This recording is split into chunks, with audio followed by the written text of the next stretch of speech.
우리나라를 대표하는 섬 제주도에는 수많은 관광지가 있는데요. 오늘은 그중에 한라산을 구성하고 있는 작은 언덕, 오름을 중심으로 제주도 여행 코스를 추천해드립니다. 변종무 여행 작가와 함께 떠나보겠습니다. 작가님 어서 오십시오. 네, 반갑습니다. 변종무입니다. 네, 반갑습니다. 제주도, 이름만 들어도 참 설레는 곳인데요. 그렇죠. 제주까지 하면 이미 마음이 떠나 있죠. 맞습니다. 여행 작가님께서는 네.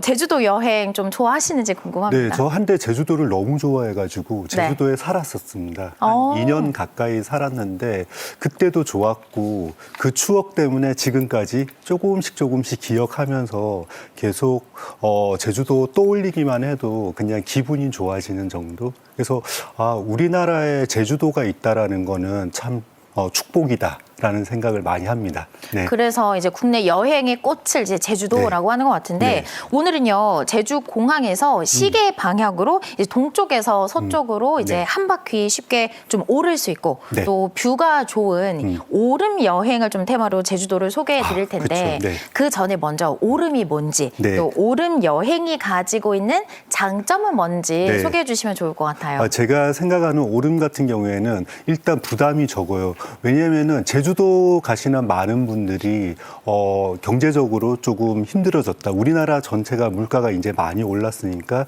제주도는 특히 그렇고. 근데 이제 가시는 분들 대부분 말을 자세히 들어보면은 좀 소비적인 여행을 많이 하시는 것 같더라고요. 그래서 저는 꼭 그렇게 하는 것도 좋지만 가끔은 내가 직접 발로 걷고 어딘가를 목표를 이루는 체험이 되는 여행을 한번 해보시면 어떨까요? 라고 추천드리거든요. 그러기에는 한라산은 조금 부담스럽고 그렇죠. 어려울 수 한 있죠. 번에 올라가기. 근데 네. 제주도에는 384개라는 기생화산들이 있는 오름이 기생화산이거든요. 네. 그래서 그 정도로 많은데 제 주변에 물어보면 오름을 한 번도 가보지 않은 분들이 꽤 많아요. 생각보다. 저는 그게 충격이었습니다. 그렇게 섬 하나에 수많은 오름이 있는데 오름에 막상 올라보면 너무 아름답거든요. 그래서 이 오름이라는 뜻 자체는 기생화산을 말하는 건데 제주도 방언으로 작은 산, 요 정도로 이해하시면 되는데.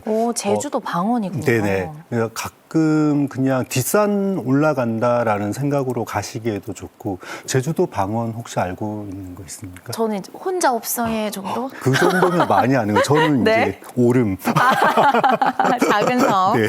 네.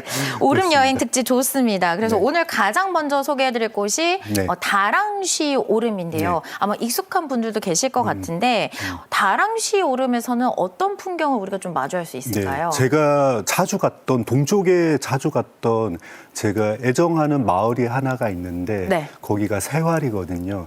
새와리는 바다가 너무 아름다워서도 저는 좋아하지만 새와리가 작은 마을인데 그 뒤에 북쪽에 아주 얌전하게 앉아있는 오름인데 다랑시 오름입니다. 이 다랑시 오름 자체가 이름도 너무 귀엽기도 하지만 채 높이가 200m가 안 돼. 198m인가 제가 알기로는 그런데 이제 근데 해발이고 높이가 한 50m 정도 최고와 최저를 따져볼 때 그 정도로 이제 산책하는 듯 올라가기 좋게 요즘에는 오름들이 계단이나 시설들이 그래도 편리하게 잘 돼 있거든요. 그래서 저는 동쪽으로 가시는 제일 처음 만나는 오름이 뭐가 돼야 될까라고 했을 때 다랑시 오름 정도 높이 되면 되게 부담도 없고 거기서 바라보는 탁 트인 바다들. 그래서 오름의 장점이 그런 것 같아요. 오르면 오를수록 풍경이 달라지니까. 네, 그리고 오름 자체가 꼭대기에서 내려다보면 분화구가 있거든요. 네. 그 안에 다랑시 오름 같은 경우에도 초지가 아주 잘 구성이 되어서 너무 평온하고 예쁩니다, 일단은. 그래서 언제 가시더라도 좋지만 동쪽에 있으니까 아침 이른 시간에 한번 가보시는 것도 좋습니다.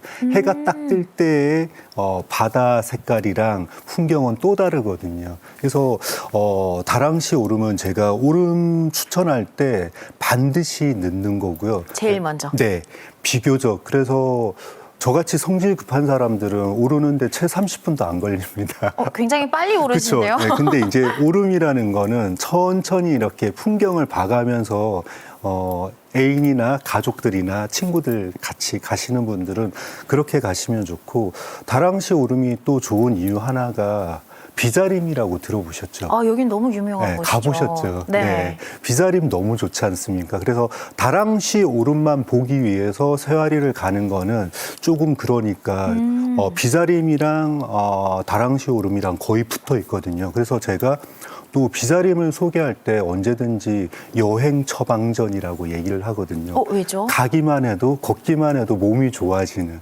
그래서 이 비자림 같은 경우에는 사실 세계적으로 되게 희귀하고 드문 숲 군락이거든요. 왜냐하면은 수령 자체가 500에서 한 800년 정도 된 2,800 그루 정도 된다고 들었어요. 그 군락이.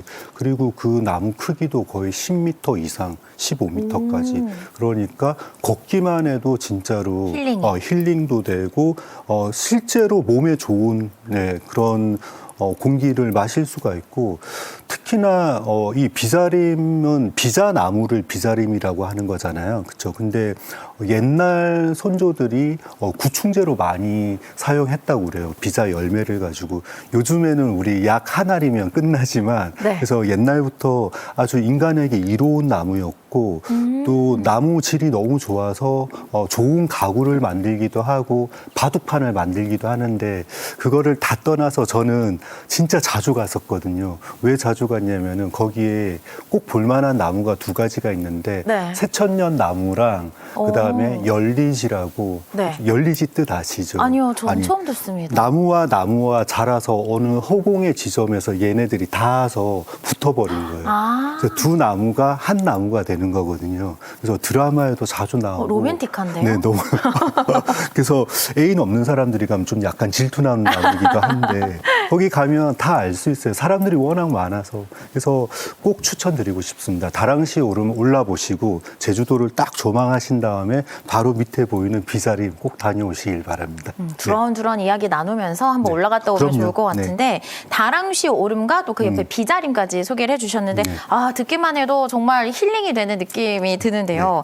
비자림 말고도 또 이 다랑시 오름과 함께 여행을 가면 좋을 만한 곳 어디가 또 있을까요? 일단은 그래서 새와리에 대한 흑심이 있습니다. 저는 무조건 좋아합니다. 누가 뭐라고 해도 남들은 새와를 욕을 해도 저는 너무 좋은 추억이 있기 때문에. 왜냐하면은 새와 해변 자체가 너무나 아름답고요. 물 색깔이 너무 좋아서 예전에 제가 한때는 건전하게 회사를 다닐 때는 거기 광고대 행사를 다녔는데 거기 촬영을 많이 갈 정도로 광고 촬영을 갈 정도로 아주 아름다운 바닷가고, 제가 표현하기로는 만질 수 있는 바다라고 표현을 하거든요. 도로 자체가 방파제라고 생각하시면 됩니다. 그래서 썰물 때는 밀물 때나 선물 때는 이 풍경이 너무 다르고 바로 도로 옆까지 물이 찰랑거리기 때문에 너무 아름답습니다. 그래서 새와리가 먼저가 돼야 되겠고, 그 다음에 다랑시 오름을 오르셨다가 비자림을 가셨다가 또 딱 나오면은 새와 해변에 해녀 전통시장이 열리거든요. 거기도 규모가 꽤 커요.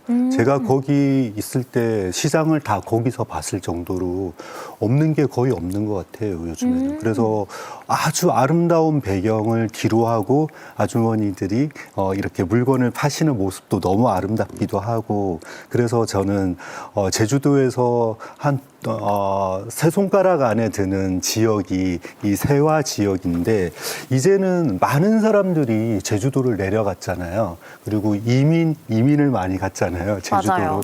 그래서 거기 사시는 분이 이 새와리 매주 토요일이 되면 벨롱장이라고 열리거든요. 벨롱장이요? 제가 제주도 방언을 또 하나 알아버렸네요. 벨롱이란 뜻이 반짝반짝이라는 뭐 이런 아름다운. 빛난다. 제주도 말 너무 아름답잖아요. 보면. 벨롱장은 처음에는 이주해서 오신 분들이 자기가 쓰던 물건을 내놓기 시작해서 이제 벼룩시장이었는데, 요즘에는 매주 토요일마다 그걸 보기 위해서 타 지역에서 많이 오는 정도로 이 벨롱장도, 그러니까 주말에 맞춰서 가시면은 새와는 아주 아름다운 여행을 할 수 있습니다. 힐링 여행 후에 지역 전통시장 광장 여행까지 네. 정말 하나하나 알차게 보낼 수 있는 시간이 될 것 같은 느낌이 드는데요. 다음으로 소개해드릴 곳은 용눈이 오름입니다. 네. 다랑시 오름만큼이나 이름이 독특하고 좀 귀엽거든요. 네. 여기는 어떤 곳이죠? 용눈이 오름은 이름 딱 들어봤을 때 어떠한 거대한 뭔가가 느껴지죠. 큰 것. 네. 용. 맞아요. 용눈이 오름인데 이름도 실제로 그렇다라고 합니다. 용을 닮았다라고 해서 용의 눈을 닮았다고 해서 그런데 용눈이 오름이라고 하면 제주도에 있는 모든 오름을 합쳤을 때도 상위 탑에 들어가는 아주 유명한 오름이거든요. 이 지대가 지역 자체가 성산이랑 이렇게 묶을 수 있는 관광지이기 때문에 성산 쪽으로 가시는 분은 저는 반드시 용눈이 오름 추천해 드리거든요. 성산 일출봉도 이제 또 얘기를 할 테지만 용눈이 오름 자체가 워낙 유명하다 보니까 많은 사람들이 이용을 하겠죠. 네. 아까 그 다랑시 오름보다는 규모도 꽤 커요. 거기보다 한 3, 40m가 더 높을 정도니까 거대하죠. 이제. 산책 느낌은 아니겠네요. 산책 느낌은 아닌데 산책길이 아주 잘 만들어져 있습니다. 그래서 네. 등산이 아니라 산책, 그만큼 유명하기 때문에 산책하듯이 갈 만큼 되게 구성이 좋거든요. 그래서 아주 편리하게 되어 있는 장점이 있고요. 그래서 실제로 용눈이 오름을 위에서 이렇게 내려다보면 용의 눈을 닮았다라고 해서 용눈이 오름이라고도 하고요. 여기가 제일 좋았던 거는 오름 경사면에 있는 아름다운 풀들 그리고 뭐 할미꽃이라든지 저는 할미꽃밖에 못 봤는데 여기 외에 특이한 꽃들도 되게 들꽃들도 되게 많이 핀다고 합니다. 그래서 때를 잘 맞춰서 가시면은 아주 좋고 무엇보다 용눈이 오름에 딱 올라가시면은 성산 일출봉과 우도 앞바다까지 다 보이거든요. 한 번에. 그래서 정말 밑에서 오름을 봤을 때랑 오름 위에서 내려다보는 풍경은 정말 상상을 못할 정도로 다르거든요. 그래서 성산 쪽으로 가시는 분들은 반드시 용눈이 오름 꼭 가보시라고 권하고 싶습니다. 네, 말씀하신 것처럼 성산 일출봉을 내려다 네. 볼 수 있다라고 하셨는데 그러면 성산 일출봉과 함께 네. 그 주변에 여행하기 좋은 곳 혹시 소개해 주실 만한 곳 그럼요. 있을까요? 성산 일출봉 같은 경우에는 우리나라 제주도에서 한라산과 견줄 만한 아이콘이잖아요. 그렇죠? 네. 성산 일출봉은 제가 알기로는 해돋이로 영주 팔경에도 들어가고 성산 일출봉을 저는 한 5번 정도 올라봤는데 계단으로 이렇게 돼 있으니까 생각보다 꽤 커요. 그것도 오름이나 분화구의 한 종류인데 성산 일출봉 일대는 워낙에 이제 자연 경관이 좋아가지고 세계 문화유산으로 지정된 곳도 많고 성산 일출봉 둘레 해역이 제가 알기로 1km가 다 세계 문화유산으로 그리고 자연 보호 구역으로 일단은 정해져 있습니다. 그래서 성산 일출봉은 사실은 성산 일출봉을 가기 위해서 제주도를 가시는 분이 많기 때문에 더 이상 설명은 좀 불가피하고 거기보다 성산 일출봉에서 이렇게 내려오면 섭지코지라는 데가 있거든요. 너무 많이 들어보셨죠? 여기도 유명하죠. 네. 섭지코지도 사실 제주도 방언인데 이 코지라는 뜻이 곳이라는 뜻입니다. 뭐 간절곶, 무슨 곳 이렇게 돌출된 부분인데 여기를 꼭 제가 가보라고 추천드리고 싶은 이유는 사실은 성산에 가려가지고 성산이 너무 핫하다 보니까 이 아이는 조금 등한시되는 그런 느낌이 있거든요. 아픈 손이네요. 네. 그래서 저는 갈 때마다 성산에서 여기 섭지코지까지 가는 길도 너무 아름다워요. 그리고 왜 달력 같은 데 보면 유채밭 있잖아요. 제주하면. 네. 그래서 유채밭이 유명한 곳은 삼방산 앞에도 유채꽃이 너무 유명하지만 이 섭지코지의 유채꽃은 바다를 배경으로 한 유채꽃이기 때문에 너무너무 아름답습니다. 근데 공짜는 아닙니다. 거기 유채밭에 들어가는데 일정의 유료군요. 금액을 예전에는 공짜였는데 그래서 이 섭지코지를 제가 말씀드리는 이유는 거기까지 가는 길이 또 너무 아름답고 섭지코지에 닿으시면은 그 등대가 하나 있거든요. 네. 그 등대까지 올라가는 길도 산책하기가 너무 좋고 우리나라 드라마나 이런 데서도 꽤 나온 것 같아요. 영화 같은 데는 너무나 아름다운 절경이 펼쳐지거든요. 그래서 제주도에서 볼 수 있는 화산, 화석 같은 것도 그 송이라고 하는데 붉은 돌멩이 같은 게 있어요. 그런 것도 잘 깔려 있고 일단은 가는 길까지가 너무 예쁘니까 가서 내려다보는 절경 자체가 너무너무 아름답거든요. 그래서 섭지코지는 꼭 가셔야 되고, 그리고 성산이랑 섭지코지 가는 중간에 길목에 있는 큰 구조물이 하나가 있는데 거기가 아쿠아플라넷입니다. 네. 그래서 저는 혼자 가니까 한 번밖에 안 가봤지만 가족 단위로 만약에 추천을 한다거나 그러면은 거기에 방목해놓고 풀어놓고 니들 놀아라 이러기에 참 좋은 곳이거든요. 뭐 날씨에 영향 안 받고 안에 가면 온갖 볼 것들이 너무 많으니까 실제로 제가 가봤던 수족관 중에 정말 아름다운 수족관이구나라는, 저기 외국에 있는 수족관과 견주어 봤을 때도 절대 밀리지 않는 규모가 꽤 크거든요. 그래서 용문이 오름 다음에 성산 일출봉을 가보시고 네. 그다음에 섭지코지 들렀다가 나오는 길에 아쿠아플래닛 요렇게 하루를 묵으시면은 밤에 아마 잘 주무실 겁니다. 체력 방전되겠는데요. 그럼요. 좋습니다. 그럼 계속해서 소개해드릴 곳은 베린네 오름입니다. 네. 여긴 정말 제가 처음 듣는데 네. 중문동에 위치를 하고 있다라고 네. 하더라고요. 중문 관광단지가 또 이곳에서 유명하기도 네. 한데 네. 베린네 오름은 처음 들어보시는 분들 많을 것 아마 같아요. 임수님도 중문을 너무 많이 가보셨을 테죠, 그렇죠? 네, 거기 가봤습니다. 골프도 치고 뭐 네네. 환경이 너무 좋으니까. 그래서 저는 약간 베린네 오름을 오늘 가지고 나온 이유는 이 아이도 좀 아픈 손가락입니다. 중문 단지에 가려져가지고 베린네 오름을 늘 쳐다보면서도 저게 무언가 이름조차도 모르고 지나가 버리는 경우가 되게 많아서 말씀하셨다시피 이 중문이 워낙 유명하니까 중문에 있는 천재연 폭포, 네. 폭포 유명하죠. 폭포를 보러 사실 가는 네네. 거잖아요. 그래서 폭포 위쪽에 있는 바다와 가장 가까운 오름이라고 해도 될 것 같아요. 그래서 오름 중문 관광단지를 이렇게 산책하듯 걸어가서 베린네 오름까지 가는 길 자체가 또 너무 아름답기도 하고, 여기는 특별한 식물이 너무 많이 살고 있거든요. 그래서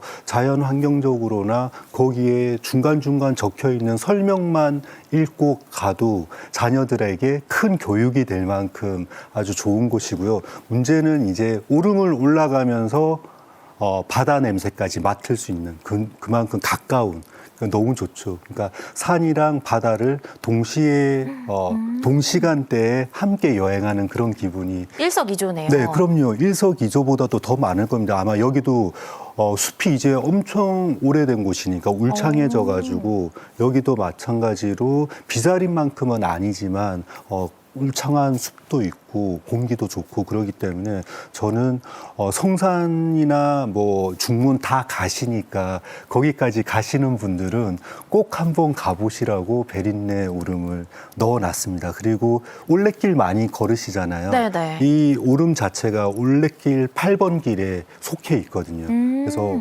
걷기 좋아하시는 분들한테 꼭 추천드리는 편입니다. 바다 향과 함께 네. 피톤치드까지. 그럼요. 아, 너무 좋을 것 같은데. 네. 자, 중문에서 함께 즐길 수 있는 볼거리도 한번 살펴보면 네. 좋을 것 같습니다. 네. 어떤 곳들을 좀 가야지, 중문 잘 갔다 왔다. 뭐 네. 이런 소리를 들을 수 있을까요? 중문은 제가 너무 빤하게 설명드릴 수밖에 없는데 사실은 네. 중문은 가족 단위로 많이 가시는 곳이거든요. 왜냐하면은 연령대 구애 안 받고 박물관 같은 것도 되게 많고, 특히나 중문에서 제일 유명한 여미지 식물원이라든지 그다음에 해양 수족관도 거기에 있고 하니까 너무 좋은데, 뭐니 해도 사실은 가장 히트는 아까 말씀드린 천재연 폭포를 사실 보러 가는 거거든요. 빼놓을 수 없죠. 예, 그래서 천재연 폭포는 우리나라에서 정말 제주도에서 두 번째 정방폭포랑 천재폭포 투탑이잖아요. 그래서 네. 중문 관광지를 가시면은 꼭 한번 보시고, 수량이 많을 때 가시면은 실제로 뭐 높이가 얼마, 뭐 22m, 21m 이런 거는 말할 필요도 없고 3단으로 되는데 정말 아름답거든요. 폭포 위에서 보는 것도 아름답고, 그게 이제 바로 베린네 오름 가는 길이고 밑에서 폭포 정망을 이렇게 올려다보는 모습도 되게 좋은데, 그 지대 자체가 독특한 식물이 자라는 지역이거든요. 그래서 날림지대라고 그러죠. 아주 제주도는 원래 따뜻한데 더 따뜻한 그런 느낌에 그래서 볼거리들이 생각보다 많습니다. 그래서 중문을 약간만 또 벗어나면 대포 주상절리라고 있습니다. 네, 주상절리는 여러 군데 많이 있지만 이상하게 제주도에 있는 주상절리가 더 고급스러워 보이고 왜일까요? 모르겠어요. 더 거대해 보이고 돌의 색깔이 저는 더 진하다라고 생각돼요. 색깔 때문에. 네, 전 다른 지역에 있는 주상절리도 많이 봤는데 네네. 제주도에 있는 게 특별히 좀 그렇고 거기 가서 설명을 읽어보면 주상절리가 육각형 기둥으로 이렇게 돼 있는데 그게 논바닥이 갈라진 듯한 그런 느낌이 있거든요. 그래서 거기서 보는 파도도 그렇고 그냥 다 좋습니다. 그래서 이 거대한 게 어떻게 생겨났을까 하고 보니까 어떤 분이 그러더라고요. 바다가 그리는 그림, 바다가 조각한 조각품. 그랬는데 저는 사실 그런 아사모사한 말 단어들은 생각이 안 났고 그냥 와 이건 정말 멋있구나라는 생각을 한 거거든요. 그러니까 대자연의 신비 안에 속하는 그런 곳이니까 주상절리까지 꼭 가보시고 반대로 이제 고생 많이 하시는 할머님들, 어머님들을 위해서 가장 핫한 핫플레이스가 하나 있거든요. 어딜까요? 카멜리아 힐이라고 들어보셨죠? 여기는 네. 가봤죠. 사진 찍으러. 그렇죠. 네. 모든 여성분들은 카 하면 다 알더라고요. 맞아요. 그렇죠? 그래서 제가 방송국 오는 길에도 이렇게 SNS를 찾아보니까 네. 지금 난리가 났어요. 눈 때문에? 아니요. 그럼요. 너무나 만개해가지고 원래 벌써? 12월 말에서 1월까지가 절정이거든요. 근데 2, 3월에 떨어진 동백꽃들도 상당히 아름답더라고요. 그래서 눈 위에 떨어진 것도 있고 막 여러 가지인데 이게 어마어마한 규모를 자랑하잖아요. 그래서 이 식물원을 동백숲 식물원을 만드신 분이 거의 30년 넘게 이렇게 가꿔가지고 만들었는데 동양에서는 아마 최대로 알고 있고 여기는 반려견 출입도 가능하거든요. 그래서 가족 단위로 여행을 가시는 분들한테 추천드리고 그 어머님들 프로필 사진 찍으시라고 제가 카멜라 꼭 가보라고 하고 싶고요. 그리고 연령대에 따라서 약간 요금은 차이가 있긴 있습니다. 그래서 사전에 방문 시간이랑 개화 시기 이런 만개하는 시기들 잘 살펴보시고 가보시면은 좋을 것 같습니다. 네. 겨울에 느끼는 동백숲 굉장히 로맨틱할 너무 것 아름답죠. 같다라는 네. 그런 생각이 그렇죠. 드는데 이어서 저희가 소개해드릴 오름은 새별 오름입니다. 새별 오름 좀 들어본 적 있는 것 같은데 네. 여기가 그 매년 봄마다 그쵸. 축제가 열리는 곳 아닌가요? 네, 제주도에서 그래서 오름 중에서 상당히 미인 오름에 속하고요. 네. 왜냐하면은 제가 가장 자주 갔던 오름입니다. 새별 오름 근처에 살았거든요. 제가 살 그러셨구나. 때가 한림읍 협재해수욕장 근처에 살았는데 거기서 얼마 멀지 않거든요. 그래서 이 새별 오름은 생각보다 정말 거대했습니다. 제가 예전에 사하라 사막을 갔을 때 네. 새벽에 갑자기 이렇게 날이 밝아오면서 커다란 모래 사막을 본 그런 느낌이었거든요. 그래서 이런 평지에 아주 거대한 능선이 이렇게 있는데 정말 압도적이었고요. 여기는 크기도 크지만 해마다 들불 축제가 있었어요. 겨울이 되면. 근데 이제 올해부터 작년에도 안 했던 걸로 알고 이제 자연 환경 때문에 이게 불이 붙어서 번지면 네. 큰 화재로 발생이 이어질 수가 있기 때문에 들불 축제가 없어졌는데 그래도 축제는 합니다. 디지털로. 디지털로요. 각 예술인들이 아름답게 만든 영상이나 축제 프로그램들이 상당히 다양하더라고요. 제가 오면서 이제 조사를 해봤는데 프로그램 자체가 아주 다양하고 들불을 붙이는 것 자체가 들불을 한번 지르고 나면 새싹이 아주 부드러운 새싹이 나온다고 하더라고요. 부드러운 새싹. 네, 그래서 여기 새별 오름에 올라가시는 것 자체가 정말 저는 봄에도 올라가 봤고 계절마다 다 올라가 봤는데 정말 뭔가 융단을 덮어놓은 확실히 그런 다른가요? 그럼요. 계절마다? 바다? 너무 아름답죠. 그래서 제주도의 한림 쪽으로 가시는 분들, 협재 해수욕장 쪽으로 가시는 분들은 이 새별 오름 꼭 가보시기를 권장드리고, 생각보다 조금 규모가 크니까 시간 할애를 조금 더 많이 하셔야 됩니다. 네. 알겠습니다. 그럼 작가님, 새별 오름을 좀 둘러보고 나서 네. 한림 지역에서 돌아볼 만한 관광지가 혹시 있으면 소개해 주시면 좋을 것 그럼요. 같은데, 이곳이 또 해수욕장이 좀 아름답기로 유명하잖아요. 너무 아까 네. 협재 해수욕장이랑 금능 해수욕장이라고 들어보셨죠? 네네. 협재가 먼저 나오니까 협재가 엄청 화두에 올라 있고, 금능은 조금 그 아래에 있다라고 생각을 하는데, 사실은 금능 바다가 훨씬 더 크거든요. 그 모래사장도 더 넓고, 걸어서 갈 수 있는 바다, 그 물속까지, 허벅지까지 들어가는데 꽤 나가야 돼요. 그래서 협재랑 금능은 붙어 있는데, 이 바닷가를 둘 다 보시면 너무 좋을 것 같고, 특히나 금능이나 협재 바닷가 같은 경우에도 새와리처럼 모래가 너무 하얗고 예쁘고, 그 다음에 그 현무암들이 많이 돌출되어 있기 때문에 진짜로 이국적이에요. 그리고 바다 지평선 쪽에 떠 있는, 바로 코앞에 떠 있고, 거의 비양도라고 그러는데요. 네. 이렇게 만지면 만져질 것 같이, 안으면 안을 수 있을 것 같이 가까운 섬이거든요. 그래서 시간이 되시면 한림항에 가셔가지고 비양도도 한번 갔다 오시고, 네, 그러면 너무 좋을 것 같아요. 네. 네, 오늘 저희가 오름 여행 특집으로 네. 제주도의 많은 오름과 또 그 주변의 여행지들을 함께 소개해 드렸는데요. 오름 여행을 위한 좀 간단한 팁이 있다면 나눠주시면 좋을 것 그러니까 같아요. 제주도 자체가 섬이다 보니까 날씨 변화가 되게 크거든요. 그래서 아침에 눈이 왔다가 점심에 해가 뜨고 저녁에 또 비가 오고, 이런 정도로 날씨 변화가 심하니까 옷 같은 거 여벌로 챙겨가시는 거 좋고요. 걷기 좋은 신발, 그리고 오름에는 매점이나 이런 게 없습니다. 그래서 반드시 물이나 이런 걸 챙겨가시면 좋고, 가시기 전에 제주도 오름이라고 검색 한번 해보시면 오름 지도가 나오거든요. 그래서 자기 성향에 맞는, 시간에 맞는 그런 걸 미리 한번 검색해 보시고 가시는 것도 추천드립니다. 네, 자연을 느끼러 제주도 오름 네. 꼭 가봐야겠습니다. 사시사철 언제 떠나도 후회하지 않는 섬 제주. 오늘은 오름 위주 여행으로 추천해 드렸는데요. 많은 관광지를 둘러보는 것보다 여유를 갖고 천천히 주변 풍경을 눈에 담으며 제주 여행을 즐겨보시면 좋을 것 같습니다.